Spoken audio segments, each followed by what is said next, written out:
बिस्मिल्लाहिर्रहमानिर्रहीम। अस्सलाम वालेकुम नादरीन, आप यूट्यूब चैनल देख रहे हैं। मैं इमरान खान हूं। मुझे कई दफ़ा देश निकाला दिया गया। मुझसे गिला ना करो, कसूर आपका भी है। मुझ जैसे बंदे का देश निकाला क्यों होने दिया?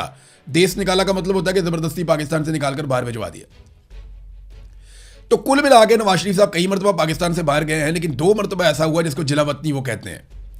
एक मरतबा नवाज शरीफ साहब ने और उनकी फैमिली ने अरब हुक्मरानों के गोडे गिट्टे पकड़ के उनके ज़रिए से एक मुआहदा किया, और उस मुआहदे के मुताबिक नवाज शरीफ साहब डील करके परवेज़ मुशर्रफ से अपने गुनाहों का हिसाब दिए बगैर, वैसे तो मुझे लगता है परवेज़ मुशर्रफ के दौर में नवाज शरीफ साहब के गुनाह सिर्फ क्राइम जितने भी थे वो फाइनेंशियल क्राइम्स थे, जो तैयारा साजिश केस और इस तरह की चीज़ें थी, वो परवेज़ मुशर्रफ ने इनके साथ ज़्यादती भी की थी।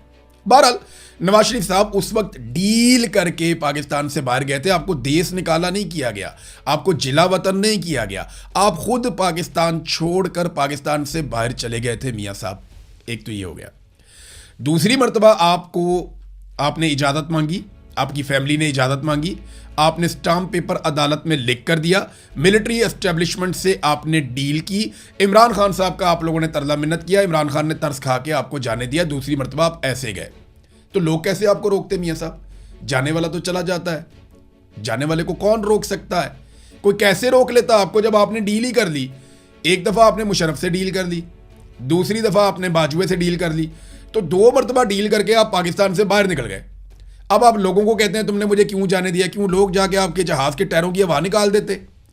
आपके प्लेटलेस इतने नीचे आप ले गए थे अपने डॉक्टरों के ज़रिए से, जालसाजी के जरिए से आप प्लेटलेस इतने नीचे ले गए थे कि अदालत भी डरी हुई थी, हुकूमत भी डरी हुई थी कि पता नहीं क्या हो रहा है। तो अवाम उस वक्त आपको कैसे रोक देती? मुझे क्यों मुल्क से बाहर जाना पड़ा? क्यों जेलों में डाला गया? तो मियाँ साहब जेलों में आपको डाला गया, आपके ऊपर केसेस थे। सवाल ये होना चाहिए कि आपके केसेस ख़त्म कैसे हो गए। सवाल ये होना चाहिए कि आपने आज तक मनी ट्रेल नहीं दिया, मनी ट्रेल ना देने के बावजूद आप बरी कैसे हो गए सारे मामलात में? आप दोबारा MNA कैसे बन गए? यानी अंदाजा करें, मियाँ साहब को आज भी नहीं पता कि उन्हें क्यों निकाला। एक और बात मियाँ साहब ने कही कि सर्दियों में 22 घंटे, गर्मियों में 10 से 12 घंटे बिजली नहीं आती यहाँ गिलगित बल्तिस्तान में। ये मुझे मंजूर नहीं है हफीज़ साहब, ये मुझे मंजूर नहीं है। तो नवाज शरीफ साहब ये आप किसे कह रहे हैं? भाई बिजली तो वफाकी हुकूमत का कारनामा है, और वफाक में 4 साल से आपका भाई बैठा है। उससे पहले इमरान खान साहब का एक छोटा टर्न्योर है, उससे पहले भी जनाब 5 साल से आप बैठे थे।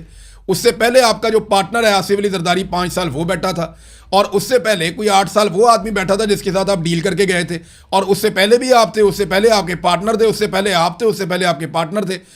तो मियाँ साहब 1988 से लेकर अब तक आप और आपके पार्टनर हुकूमत में चले आ रहे हैं। अगर आज भी अगर गिलगित बल्तिस्तान में 22 घंटे सर्दियों में और 12 घंटे गर्मियों में बिजली नहीं आ रही, तो मियाँ साहब रिस्पॉन्सिबल आप हैं, जिम्मेदार आप हैं। जो IPPs आपने लगाए, इजाफी बिजली तो बना दी, लेकिन लोगों में सकत ही नहीं है वो बिजली खरीदने की। यहाँ गिलगित बल्तिस्तान के लोग वो बिजली खरीद ही नहीं सकते जितनी महंगी आपने बिजली बना दी है। तो ज्यादती और जुल्म आप लोगों ने किया। सड़कों की बात करते रहे, कोई एयरपोर्ट कहते हैं। अच्छा, एयरपोर्ट का नवाज शरीफ साहब ने कहा, तो वो पाकिस्तान तहरीक इंसाफ के लोगों ने निकाल के इमरान खान साहब की वीडियो लगा दी कि वो वहाँ जाके एयरपोर्ट पे इफ्तिताह कर रहे हैं, और उसके बाद वहाँ बता रहे हैं कि एक्सपेंशन हो रही है और हम क्या कुछ करने जा रहे हैं। फिर उसके बाद इमरान खान साहब की हुकूमत ही गिरा दी गई। तो मियाँ साहब जहाँ जाते हैं ना, लोगों के साथ गिले शिकवे शुरू कर देते हैं कि जनाब मैं तो बड़ा अजीम आदमी था, मेरे से फ़ायदा नहीं उठाया गया, और पीछे खड़े हुए लोग जो है ना वो रोनी शक्लें बना लेते हैं। मियाँ साहब जिन्होंने आपको निकाला था ना, उन्हीं की गोद में आप अपने पूरे टब्बर के साथ आज बैठे हुए हैं। जिन्होंने आपको निकाला था ना, आप उन्हीं के जूते आजकल पॉलिश कर रहे हैं। आप उन्हीं के साथ आज भी ताल्लुकात बना के उन्हीं के साथ मिलकर पाकिस्तान को लूट रहे हैं, तबाह बर्बाद कर रहे हैं, जिन्होंने आपको निकाला था। सादी सादी बात यह है, आप जब गिरफ्तार हुए तो इमरान खान वजीर आजम नहीं था। हाँ, जब आपको पाकिस्तान से बाहर भेजा गया तब इमरान खान वजीर आजम था। तो आपको तो इमरान खान ने गिरफ्तार भी नहीं किया मियाँ साहब। तो सादी बात यह है और कुल बात यह है कि मियाँ नवाज शरीफ साहब वहाँ पे जो भी बयानियाँ लेकर गए हैं, वो बयानियाँ तो ज़बरदस्त है। इनके पास कहने के लिए कुछ बच्चा ही नहीं है। कोई एक बच्चा भी मैट्रिक का उठ के खड़ा हो जाए ना, मियाँ साहब से सवालात करे, तो आज मियाँ साहब जवाब नहीं दे सकते। मियाँ साहब इंटरव्यू देंगे अपने किसी बहुत करीबी सहाफ़ी को, वो हल्की हल्की बॉलिंग करवाएगा, मियाँ साहब हल्की हल्की शॉटें मारेंगे, बस यही अब औकात रह गई है। पॉलिटिक्स में मियाँ साहब को खड़ा होना पड़ेगा। मैं आज भी ये कहता हूँ कि किस्मत ने आपको 3 मरतबा वज़ीर आज़म बनाया एस्टेब्लिशमेंट की मदद से। आप ये मौका हाथ से ना जाने दें। आप बूढ़े हो गए, आपकी सियासत की यानी आखिरी इनिंग चल रही है आपकी, तो कम से कम इसको तो ठीक तरीके से खेल लें, अपनी तारीख तो ठीक बना लें, कम से कम एस्टेब्लिशमेंट के खिलाफ खड़े तो हो जाएं। इमरान खान ने आपको मौका दिया था कि आप आसिम मुनीर साहब को एक्सटेंशन और इस्तिस्ना ना दें, लेकिन आपने वो दोनों चीज़ें उनको दे दी। अब भी मौका है मियाँ साहब, सियासी लोगों को इकट्ठा करें और सियासी अंदाज में फैसले करें। पाकिस्तान को सियासतदान आगे लेकर बढ़ेंगे तो ये मुल्क तरक्की करेगा। मिलिट्री एस्टेब्लिशमेंट पाकिस्तान को मजीद नुकसान पहुंचाएगी। और मैं इसलिए नहीं कह रहा कि वो बहुत ही बदनीयत हैं, वो अपने मफाद के लिए तो काम करते हैं, लेकिन उनका दिमाग ही इतना होता है ना, उनकी काबिलियत नहीं है। जिसकी जो काबिलियत है, जिसकी जो सलाहियत है, उसके मुताबिक काम करना चाहिए। नवाज शरीफ ने एक और बात की कि मैं कारकर्दगी पर वोट मांगने आया हूं, कारकर्दगी की बुनियाद पर। कारकर्दगी क्या है जनाब आपकी? आप अपनी जवानी से लेकर अब तक इक़्तिदार में ही हैं, या आप पाकिस्तान से बाहर चले जाते हैं या आप इक़्तिदार के अंदर रहते हैं। मियाँ साहब अपनी कारकर्दगी बताएं ना, आपकी क्या है। आज अगर आप कहते हैं गिलगित में फलानी चीज़ नहीं बनी या वो चीज़ नहीं बनी या ये चीज़ नहीं बनी, तो ये सारा कुछ आपके अदवार में ही नहीं बना ना। इमरान खान का तो छोटा सा दौर है बीच में, सारा मलबा आप उस छोटे से दौर पे तो नहीं डाल सकते।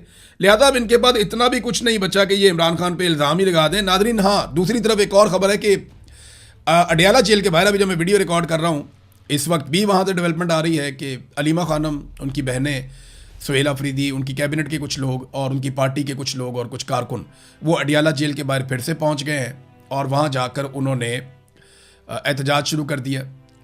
अडियाला के बाहर जो नाका है वहाँ पे पुलिस ने उन्हें रोक लिया और वहाँ पे वो बैठ गए। अब वो वहाँ पे एहतजाज कर रहे हैं, इससे कोई फ़र्क नहीं पड़ता मिलिट्री एस्टेब्लिशमेंट को भी और उनकी बनाई हुई हुकूमत को भी, इससे कोई फ़र्क नहीं पड़ता। ये हर हफ्ते जाके आप वहाँ बैठ जाए, आप सिर्फ एक हाज़िरी लगाते हैं कि हम यहाँ पे आए हैं।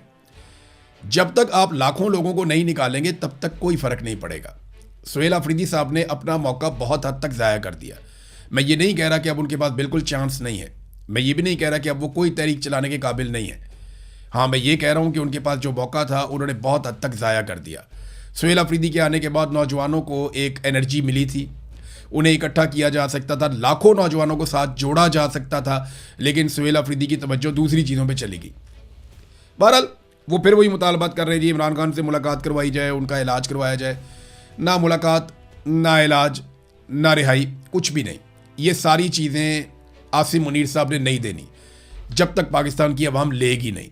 और पाकिस्तानी अवाम को मुतहर्रिक करने के लिए, स्ट्रीट मूवमेंट चलाने के लिए सुहेल अफरीदी साहब ने अभी कोई पहला कदम भी नहीं उठाया, कोई काम वो इस बारे में नहीं कर सके।